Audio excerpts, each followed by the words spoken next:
You think you understand power. You think you know what makes a man dangerous.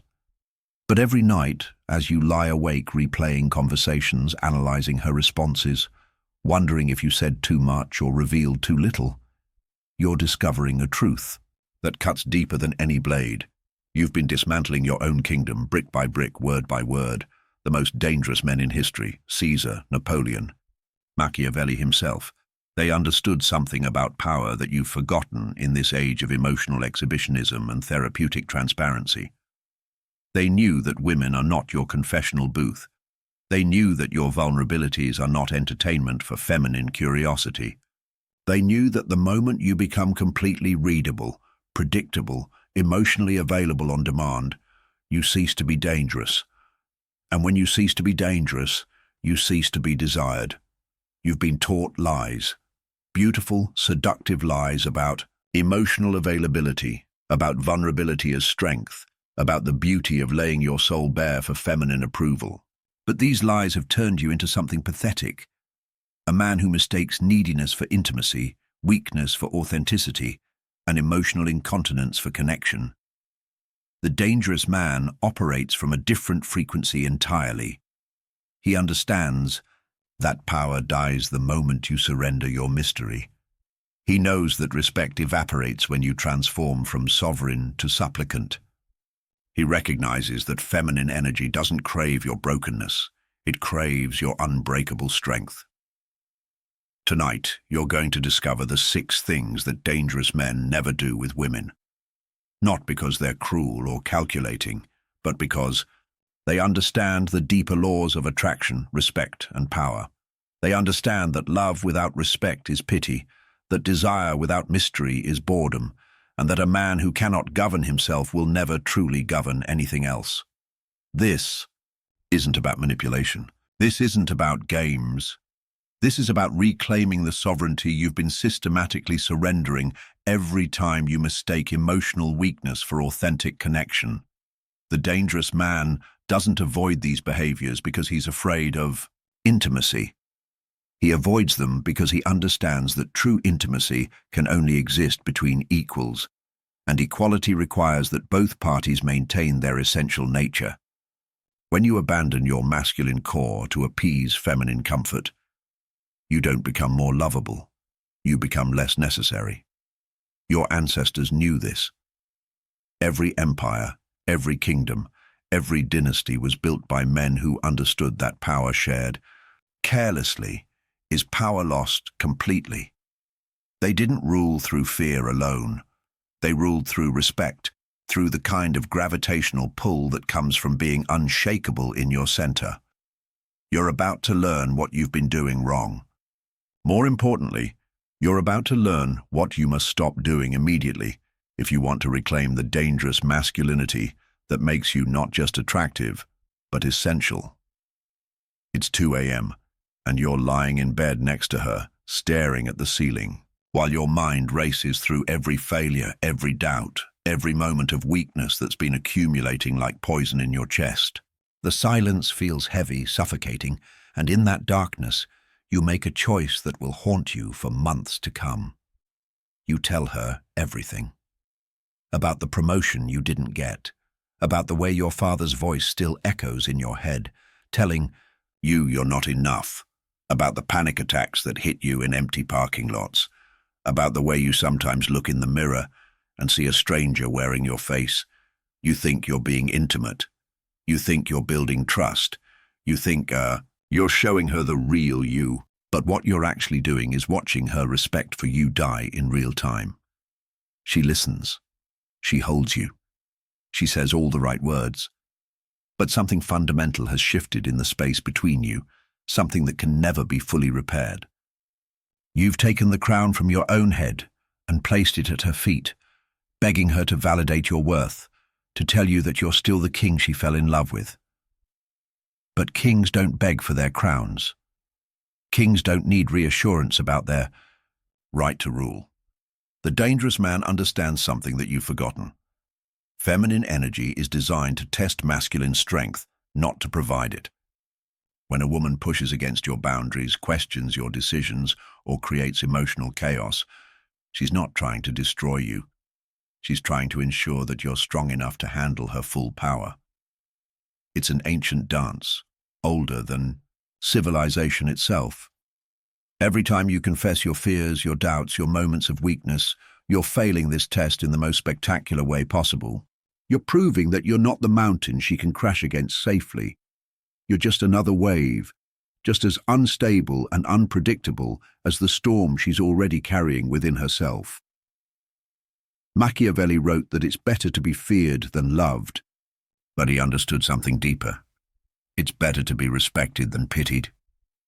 When you confess your fears to her, you're not generating love, you're generating pity, and pity is the death of desire. The dangerous man keeps his fears to himself not because he's emotionally unavailable, but because he understands that his strength is not just his own, it's the foundation upon which everything else is built. When that foundation cracks, everything collapses. You think you're building intimacy, but you're actually building resentment. She doesn't want to be your therapist. She doesn't want to be your mother. She doesn't want to be the one who has to convince you that you're worthy of respect. She wants to be claimed by your certainty, protected by your strength, and inspired by your unshakable sense of self. Every fear you confess becomes a weapon she can use against you later. Not because she's cruel, but because human nature is human nature. In moments of conflict, in times of stress, in the heat of argument, those vulnerabilities you shared in moments of supposed intimacy become the very things that destroy your credibility. The dangerous man processes his fears in private. He works through his doubts with other men, with mentors, with professionals if necessary. But he never, ever makes his woman responsible for managing his emotional fragility. Don't confess your fears to her throne. She's not your priest. And your bedroom is not a confessional. Keep your shadows in the shadows where they belong. Your strength is not just yours to give away. You sent the text 20 minutes ago. She's been online. You can see she's been online, but she hasn't responded. And with each passing minute, you feel something dark and desperate clawing at your chest. So you send another text, then another. Then you call. Hey, just wanted to make sure you got my message. You're explaining yourself to someone who should be grateful for your attention.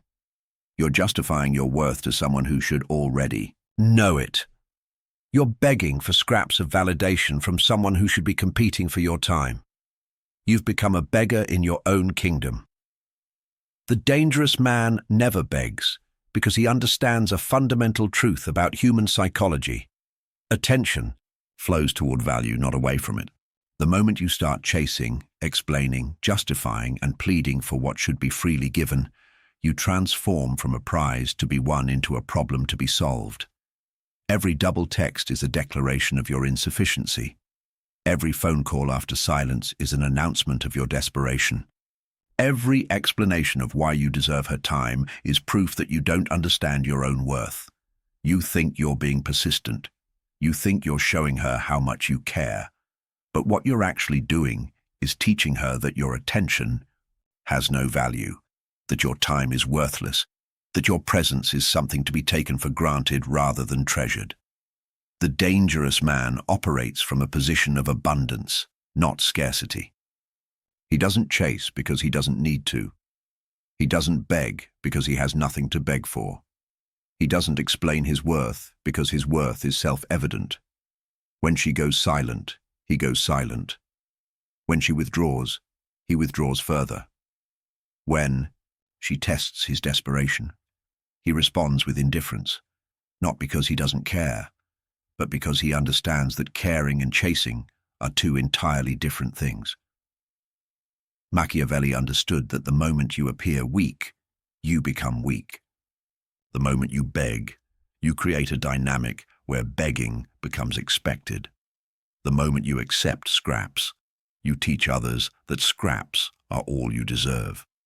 You're training her to disrespect you every time you beg for her attention.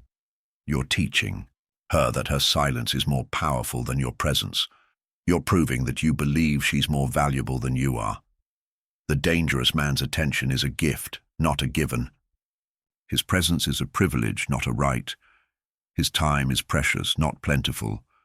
When he gives these things, they're received with gratitude because they're rare, valuable, and consciously bestowed.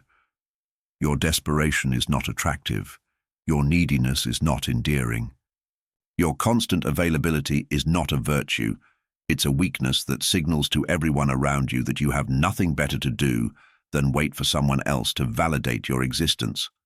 Stop texting first. Stop calling twice. Stop explaining why you deserve her attention. Stop making yourself so available that your presence becomes background noise. The dangerous man is always slightly out of reach, always slightly more important than the people trying to reach him. Not because he's playing games, but because he has built a life so compelling that others naturally want to be part of it. She doesn't want your desperation. She wants your absence to feel like loss. Make it so. You walk through the door carrying the weight of the world on your shoulders.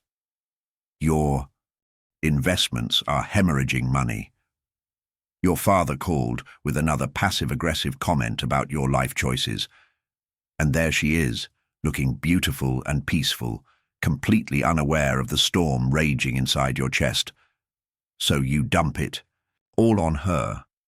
Every frustration, every disappointment, every moment of rage and helplessness comes pouring out in an uncontrolled torrent. You turn her into your emotional janitor, your unpaid therapist, your personal dumping ground for all the poison you've been accumulating throughout your day. You think this is what partnership means. You think this is what it means to share your life with someone. But what you're actually doing is something far more sinister. You're systematically draining the feminine energy that was supposed to inspire you, heal you, and elevate you. The dangerous man never uses a woman as his emotional dumping ground because he understands that feminine energy is meant to be protected, not burdened. He knows that when you consistently show up broken, exhausted, and emotionally chaotic, you don't just exhaust her, you repel her at a cellular level. Every time you walk through that door bringing darkness instead of light, you're teaching her that your presence equals stress, that your arrival means her peace is over, that loving you means becoming a receptacle for all the pain you're too weak to process on your own. The feminine thrives on emotional stability, security, and the kind of masculine presence that makes everything feel possible. When you consistently show up as a problem to be solved, rather than a force to be reckoned with, you're violating the fundamental polarity that makes attraction possible. You've confused emotional availability with emotional incontinence. You've mistaken vulnerability for vomiting your unprocessed feelings onto someone who deserves your strength, not your weakness. The dangerous man processes his emotions before he comes home. He works through his frustrations with other men, with mentors, with professionals if necessary. He doesn't expect his woman to fix what the world broke. He fixes himself, then comes home as the solution, not the problem. Machiavelli understood that a leader must always appear composed, even when chaos reigns beneath the surface. The moment you consistently show up as anything less than your best self, you're not being authentic, you're being selfish. Your emotional state is your responsibility. Your mental health is your responsibility. Your ability to process life's challenges is your responsibility. The moment you make these things her responsibility, you've abdicated your throne and turned her into your mother. She doesn't want to mother you. She wants to be inspired by you. She doesn't want to fix you. She wants to be elevated by you. She doesn't want to manage your emotions. She wants to be moved by your strength. Every time you use her as your emotional dumping ground, you're stealing from her the very thing that made her attracted to you in the first place, your ability to be her rock, her safe harbor, her source of strength in a chaotic world. The dangerous man carries his burdens silently, processes them privately, and shows up consistently as the man she fell in love with. Not because he's perfect, but because he understands that his emotional state shapes her world. Stop dumping your darkness on her light. Process your pain somewhere else. Show up as the solution, not the problem. She deserves your strength, not your weakness. She's pushing your buttons. Every word is calculated to trigger you, every accusation designed to make you react. Your character is being questioned, your integrity attacked, your very essence challenged. And you take the bait, explaining, justifying, defending yourself like a man on trial for his life. That's not what I meant. You're taking it the wrong way. I would never do that. Let me explain. You think you're being reasonable. You think you're clearing the air.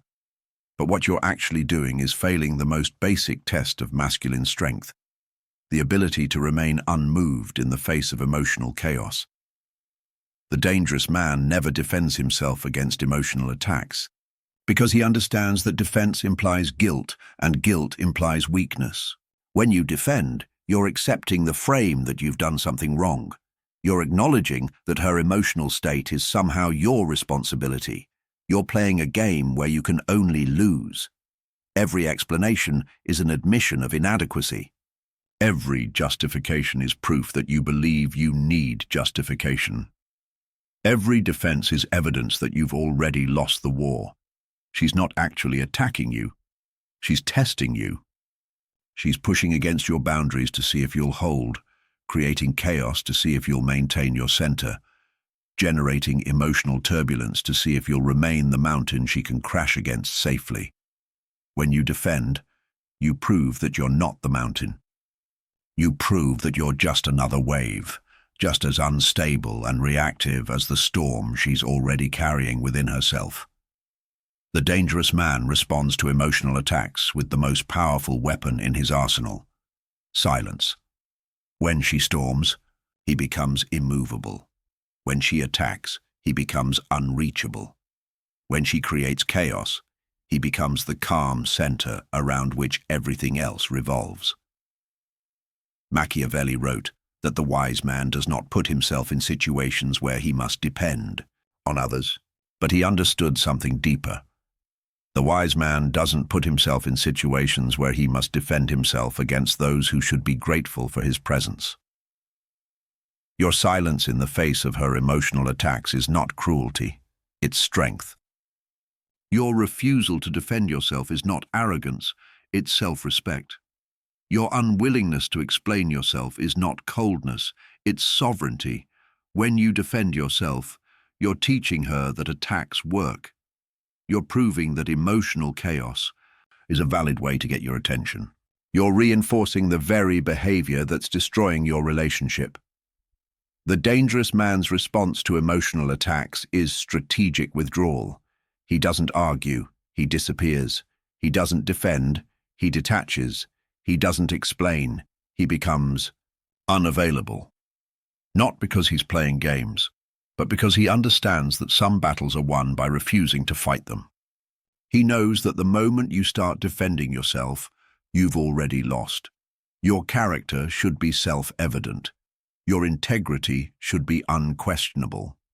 Your worth should be so clear that challenges to it seem ridiculous rather than threatening.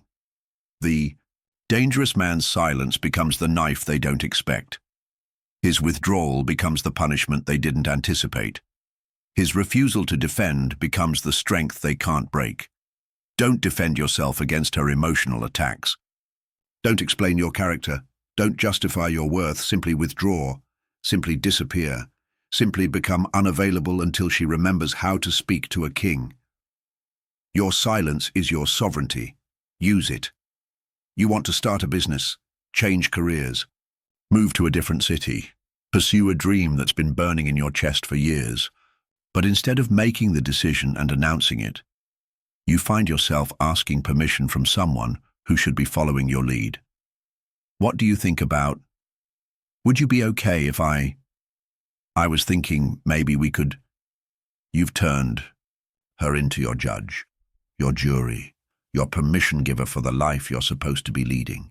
You've abdicated your throne and asked her to rule in your place. You've transformed from a king making royal decrees into a subject seeking approval from someone who fell in love with your certainty, not your confusion. The dangerous man never seeks approval for his decisions because he understands that leadership dies the moment you ask permission to lead. He knows that the woman who chose him did so because of his decisiveness, his vision, his ability to chart a course and command others to follow. Every time you seek her approval, you're teaching her that you don't trust your own judgment. You're proving that you believe her opinion is more valuable than your instincts. You're demonstrating that you've forgotten how to be the man she originally chose. You think you're being considerate. You think you're including her in the decision-making process, but what you're actually doing is forcing her to become the masculine energy in the relationship, the one who makes the hard choices, who takes responsibility for the outcomes, who carries the weight of leadership, and she doesn't want to be the masculine energy. She chose you specifically, so she wouldn't have to be. The dangerous man makes decisions based on his vision, his values, and his understanding of what needs to be done. He doesn't seek approval, he seeks input. He doesn't ask permission, he announces intentions. He doesn't need validation, he needs support. Machiavelli understood that the moment a leader starts seeking approval from his subjects, he ceases to be a leader. The moment you start asking permission from those who should be following your lead, you've inverted the entire power structure. When you seek her approval for your decisions, you're not building partnership, you're building resentment. She doesn't want to be your mother, deciding what's best for you. She doesn't want to be your advisor, weighing the pros and cons of your choices. She wants to be claimed by your certainty, swept up in your vision, and inspired by your unwavering commitment to your path. Your decisions should be presented as facts, not proposals. Your plans should be announced as realities, not possibilities. Your vision should be shared as inspiration, not interrogation. The dangerous man says, "I've decided to start a business." Not, "What do you think about me starting a business?" Says, "We're moving to Denver next month." Not, "How would you feel about maybe considering a move to Denver?" He say, "I'm taking 6 months to write a book." Not, "Would you be okay if I took some time to maybe try writing?" Every time you seek approval, you're proving that you don't believe in yourself. And if you don't believe in yourself, why should she? The dangerous man's certainty is infectious. His conviction is compelling. His unwavering commitment to his vision makes others want to be part of something bigger than themselves. Stop seeking her approval for your decisions. Stop asking permission to be the man you're meant to be. Stop turning her into your judge when she signed up to be your queen. Make your decisions. Announce your plans. Trust your instincts. She doesn't want to approve of your choices. She wants to be amazed by them. You narrate your existence like a sports commentator calling a game. Every decision gets a detailed explanation. Every choice comes with a comprehensive breakdown of your thought process. Every action is accompanied by a dissertation on your motivations. I'm going to the gym because I need to work on my cardiovascular health, and I read this article about how exercise improves mental clarity. I chose this restaurant because I remember you mentioning you like Italian food, and I thought the ambiance would be perfect for our conversation. I'm not responding to that text right now because I want to finish this project first, and I believe in being present for whatever task I'm currently focused on. You think you're being transparent. You think you're building trust. You think you're showing her how thoughtful and considerate you are. But what you're actually doing is destroying the very thing that made you attractive in the first place, your mystery. The dangerous man never explains his every move because he understands that mystery is the source of fascination, and fascination is the source of power. When you explain everything, you become predictable. When you become predictable, you become boring. When you become boring, you become replaceable. Mystery is not deception. Mystery is not withholding information out of cruelty. Mystery is understanding that some things are more powerful when they remain unsaid, that some motivations are more compelling when they're discovered rather than announced. Every explanation you give is a piece of your power that you're giving away. Every motivation you reveal is a layer of intrigue that you're stripping from your character. Every detailed breakdown of your thought process is proof that you believe others need to understand your reasoning in order to respect your decisions. But the dangerous man's decisions don't need explanation, they need implementation. His choices don't require justification, they require execution. His actions don't need commentary, they need results. Machiavelli understood that the moment you start explaining every move, you give your enemies the roadmap to defeat you. You reveal your patterns, your weaknesses, your predictable responses to every situation. You become readable, and readable men are controllable men. When you explain your every move, you're not building intimacy, you're building irritation. She doesn't need to know why you chose that route home. She doesn't need a detailed explanation of your workout routine. She doesn't need a breakdown of your decision-making process for every mundane choice you make throughout the day. The dangerous man moves through the world with quiet confidence. His actions speak louder than his explanations. His results are more convincing than his reasoning. His presence is more powerful than his words. You think transparency equals trust, but you've confused transparency with oversharing. You think explaining everything makes you more trustworthy, but you've actually made yourself more exhausting. The dangerous man's silence creates intrigue. His unexplained actions generate curiosity. His refusal to narrate his existence makes others want to study him, understand him, figure out what makes him tick. Stop explaining your every move. Stop narrating your existence. Stop giving away your mystery like it's worthless. Your actions should speak for themselves. Your character should be evident in your choices. Your worth should be demonstrated through your results, not your explanations. The dangerous man is a puzzle that others spend lifetimes trying to solve. Be the mystery, not the solution. You've been living in exile from your own power. Every confession, every plea for attention, every emotional dumping session, every defensive explanation, every approval-seeking question, every over-detailed narrative, these have been the tools of your own psychological castration. You've been taught that vulnerability is strength, that emotional availability is attractive, that transparency builds trust. But you've confused vulnerability with weakness, availability with desperation, and transparency with the complete abdication of your mysterious masculine essence. The most dangerous men in history, those who commanded empires, who bent reality to their will, who made others orbit around their gravitational pull, they understood something fundamental about power that you've forgotten. Power lives in the spaces between words, in the strength that doesn't need to announce itself, in the mystery that others spend lifetimes trying to solve. Every time you confess your fears, you're handing over your crown and asking someone else to validate your right to wear it. Every time you beg for attention, you're proving that you don't understand your own worth. Every time you dump your emotional chaos on her, you're violating the very polarity that makes attraction possible. When you defend yourself against emotional attacks, you're failing tests that were designed to confirm your strength. When you seek approval for your decisions, you're asking permission to be the man you're supposed to be.